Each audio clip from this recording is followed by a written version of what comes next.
Well, I am Senzo Mbonambi, and I'm from South Africa. I'm a Chief Operations Officer at an ICT center in South Africa called Lead Change Developments. So basically, what we do is we scale young people from an entry level, moderate level to an apex level, which is a high level. And we do this free of charge. We use CSI to acquire the funds, and then by virtue of that, then once they are done their training, then we try and place them. The entire model is designed under sustainability. So what we simply do thereafter is get them a job. If we can't get them a job, then we try and ensure that we get them to formulate cooperatives, and then they can start assisting the communities with the type of skill of which they already have. Looking at the crime statistics in the country, it's very unsafe nowadays to have a stranger to come and assist you with your router, come and assist you with any of these technological assistive devices. But it's always better to get your neighbor, someone whom you grew up with. So by virtue of that, we're skilling the community and we're skilling young people so that they can start immediately assisting those, or rather addressing those challenges in the communities. We've been around for about 10 years, and this is what we've been doing. And we've done quite well with regards to that. And from an advocacy point of view, we want to use skills to advocate for persons with disabilities as opposed to just talk or mostly talk. There's this old saying in English that says talk is cheap. But however, now we are using pragmatic solutions to come with innovative ideas to try and assist communities. And if we can, we want to run this in the continent, but currently we are mostly based in South Africa, and we are increasing our skills mandate to the entire landscape of South Africa. So in the short, that's what we are and who I am. Wow, that is incredible. What an amazing job. Upskilling young people, bringing skills, essentially neighbor helping neighbor, right? I mean, you bring up so many points here. I honestly don't know where to start, but I think I want to begin with that comment you made about it being unsafe in some areas and trust being an issue, bringing someone into your home. These are issues which will impact on certain communities, but is that common across South Africa at the moment? Um, Crime is common everywhere.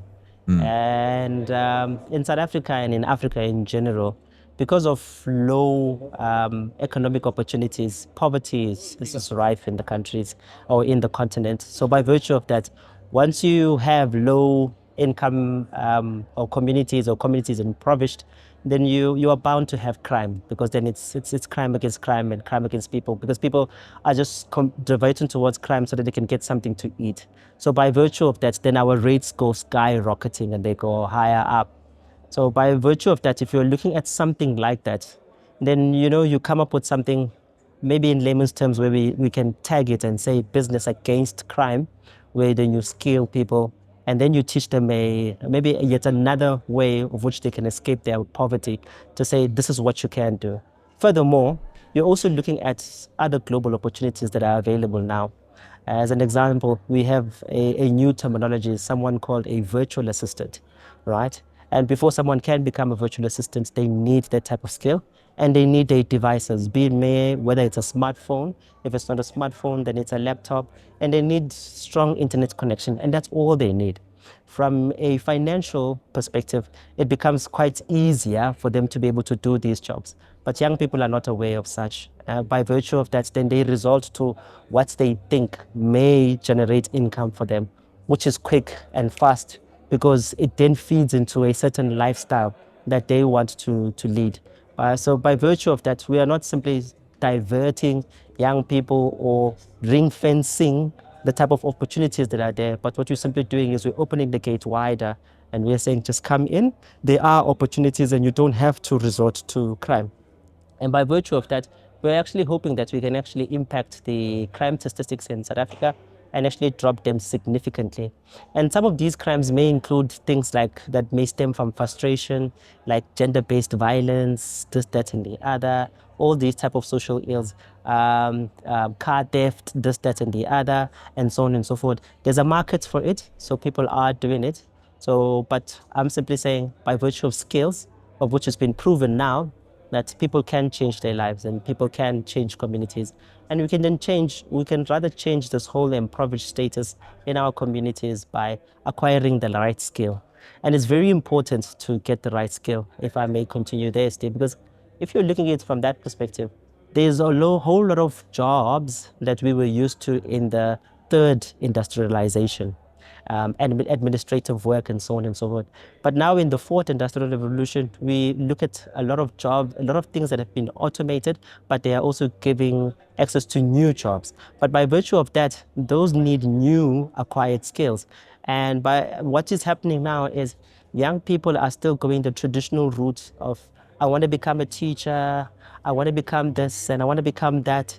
And by virtue of that, the skill that they have versus the job demand is a direct contrast.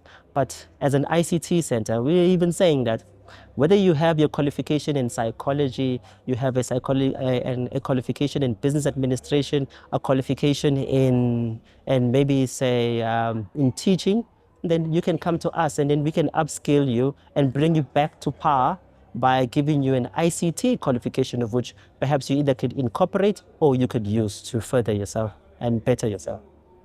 Oh yeah, I mean, having some sort of training in any technology is core to so many different careers now, right? If you don't have technology experience, you're really on the back foot. And as you mentioned, you know, crime spikes when there is sort of no hope or no direct route out of poverty. So giving people these choices, especially with, you know, technology training, the world just opens up to you with it. As you said, with the internet connection, the job market really does open up. You mentioned though, you know, the young people. Is that Yes. the age range you concentrate on, or is there something for, you know, maybe someone who's slightly older? Do you cater for those as well? Are you interested, Steve? Are you slightly a bit older? I'm always interested. I think I'm far too old. I'm nearly retiring, so yes, I would be. Both are. Yeah, Steve, the category and the target is between the ages of 18 to 35. So it's insinuated that, especially in South Africa, once you get, most people, when they get to the age of 18, then they exit the basic education system. So they've done their grade 12, which is matric. And then by virtue of that, then that is when they enter into further education training at 19 years, 20, and so on and going forward. So this is when they have access to either universities or they have access to other skills colleges and so on and so forth. So 18 to 35 is considered as the youth category in my country. So currently, we are facing an unemployment rate of, just the statistician who took out the stats earlier this year that looked at January to March. We are a population of about, say, 60 million. But you have 8 million people that are considered to be job seekers that are still unemployed. And in that period as well, you had about 290,000 people that have lost their jobs. And then furthermore, on the other end as well, just to add to that, you also have another percentage of 3.4 million who are NEET. And these are people that are not in education nor in training. So that element of hopelessness. And then to look at the right wing, where you find 16.8 million people who are considered to be employed. So these are all people that are taxable in this instance. Now, if you're looking at the opposite end, where you're looking at 8 plus 3, you have 11 million. And then from that 11 million, 60 to 65% of that population is the youth. And that is concerning, because then this is the future of the country, right? So what we're simply saying now is, it's not that necessarily that the jobs are not there, but somewhere, somehow, it's the skills that they have acquired, which is a challenge or the question here.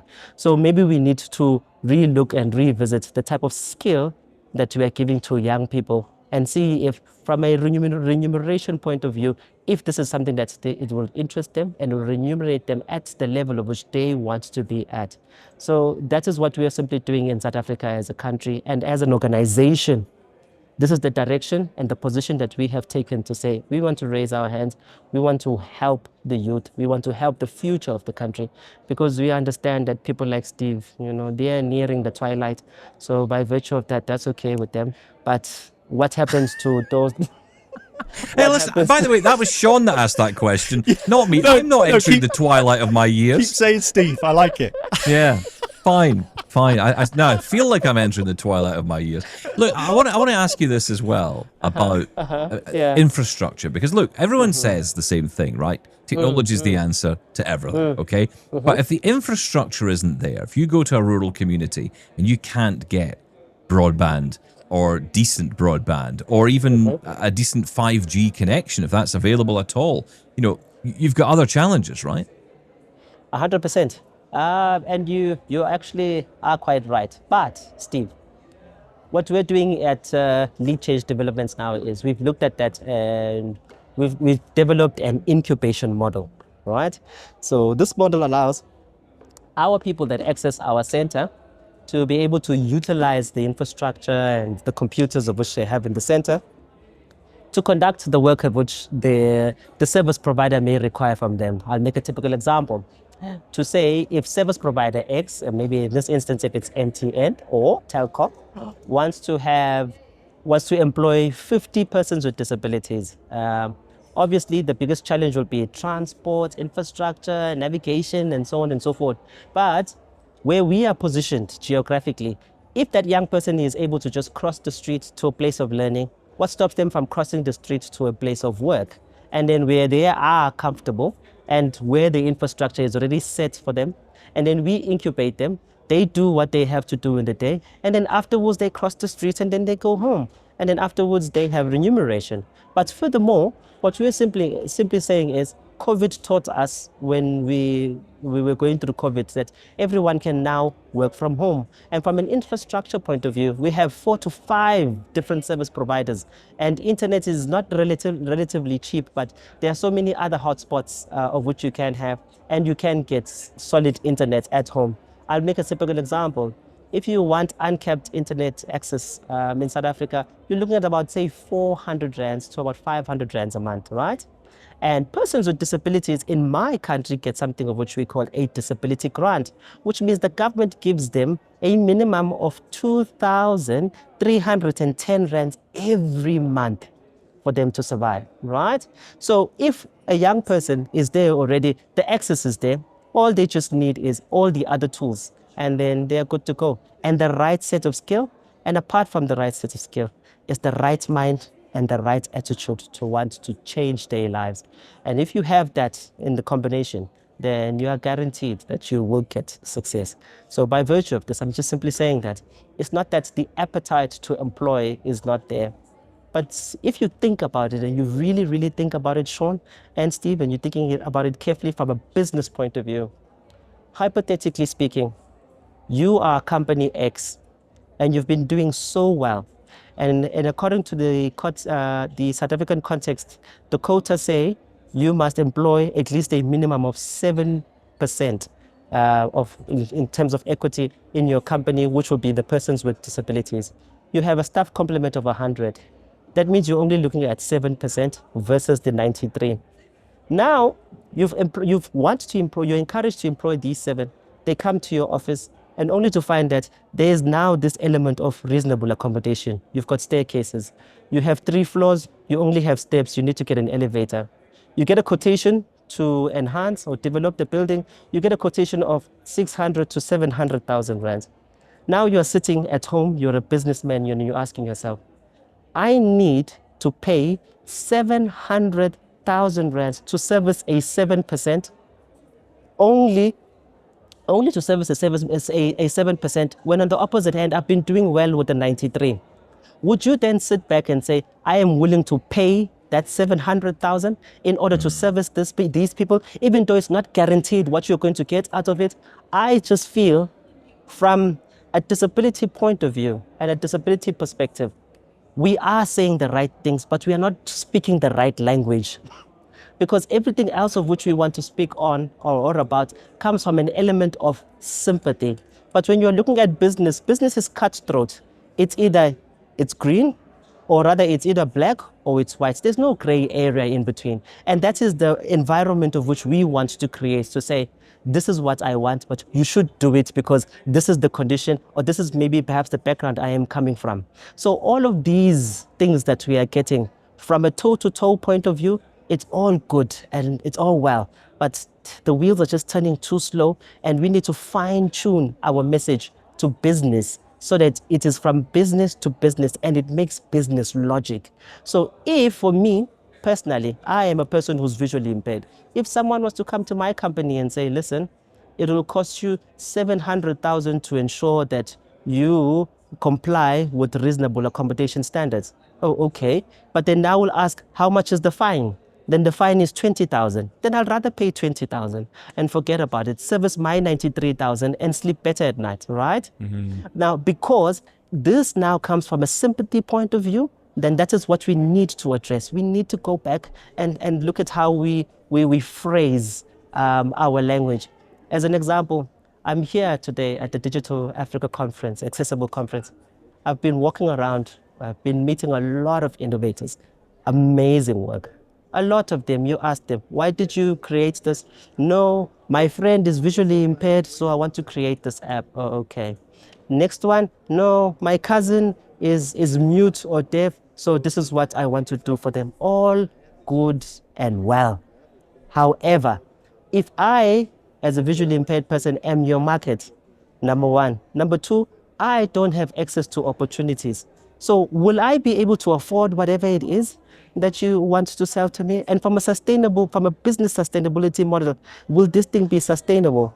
Now, all the innovators here have the technical skill because they are developing, but do they have the business acumen that is required?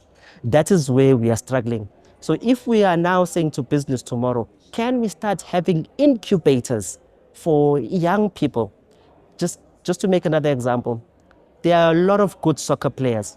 People that play soccer, they know formations. You play striker, you play midfield, goalkeeper is supposed to stop.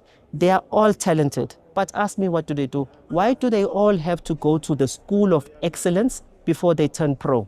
It's because someone needs to incubate them so that we finesse and refine that skill of which that person has, so that when they move over into the business world, then they understand that this is cutthroat business. And then now all the innovations are no longer thriving on the sympathy and the empathy category, but now we are moving them into cutthroat, whether they are good or they are not. So that is what I think personally we need to migrate towards. And this is what the organization Lead Change Development is striving to do for young people with disabilities. Well, I wish you all the best with it. It's an incredible piece of work you're doing, amazing solutions you're bringing as well. And yeah, I am going into the twilight of my years happier that I've spoken to you. Thank you so much for your time today. Thank you so much. Great, guys. Look, thank you very much for the opportunity. It was a great chat. Great chatting to you and chatting to the globe worldwide. And yeah, let's keep pushing and trying to break barriers. We've reached the ceiling. Now let's try and see if we can't push through, right?